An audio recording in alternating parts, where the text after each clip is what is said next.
Welcome back. We are in the garage and we are doing a water pump on a 2019 Suburban with a ton of miles on it. So let's get started. Under the hood, you're going to find an air box. And to get that air box out of the way, you have a flat screw here. You have a flat one right here, which I already actually undid. And then you have one of these on each side, which you want to push down the gray part, and then you can slide it right off like that. Once you have those things disconnected, like this one, then you can pull this whole thing right up and out of the way. We'll just rest it right on top of the intake to get it out of the way. There we go. Next up, we're going to put our 1/2-inch ratchet into the center of this tensioner, and then you can bend down on it like this, and it will loosen up the belt to pull off. It's kind of a two-hand job, so I'm going to let go of the camera right now. I'm going to pop that belt off. With the belt out of the way, now I can show you exactly why we're replacing the water pump today. Now this is a 2019 Suburban LT with a 5.3 liter, and it has 120,000 miles, and it needs a water pump because you can see the front bearing on this is making a ton of noise and it's starting to leak antifreeze.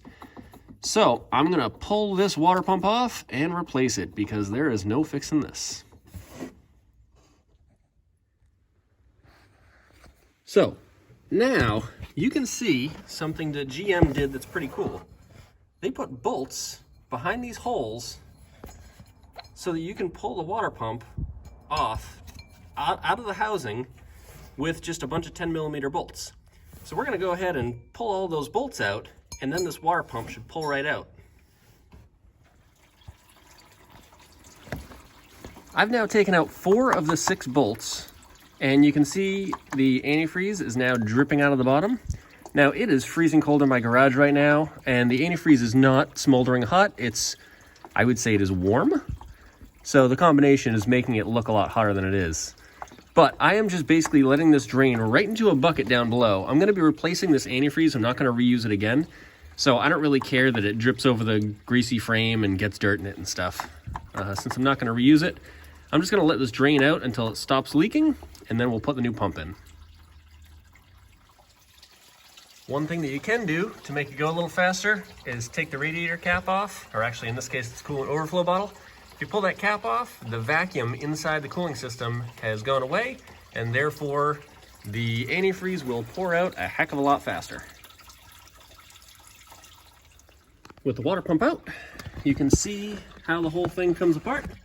You can see the bolts. There's a dowel pin at the top to align it properly, right here. And of course there's a gasket that goes on it, which is still stuck on the water pump itself. So you can see the alignment pin is right here. You always want to make sure that's lined up. And then this is what the inside of the water pump looks like. GM actually made this really kind of a smart design. I'm impressed. Let's put the new one in. So now I have thrown the new gasket on. I've just kind of set it in place there. And now I am going to take this new pump, align the dowel pin, and we're going to slap it back in the housing right there. So let's get doing that. Water pump is now all tightened up, and now we just got to put the belt back on. So we're going to put the 1/2-inch drive ratchet in here, bend the tensioner down, and then we'll slide this back on the alternator. We just now topped off the coolant with this AC Delco dexcool, which is supposed to be good for 150,000 miles, but don't believe it.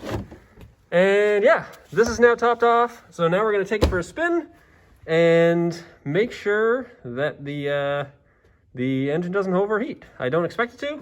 And then after driving around a little bit, we'll also look and make sure that the water pump isn't leaking. I don't expect it to be, but you just never know. So that is it for today. Hopefully you enjoyed the video and learned something, and we will see you next time.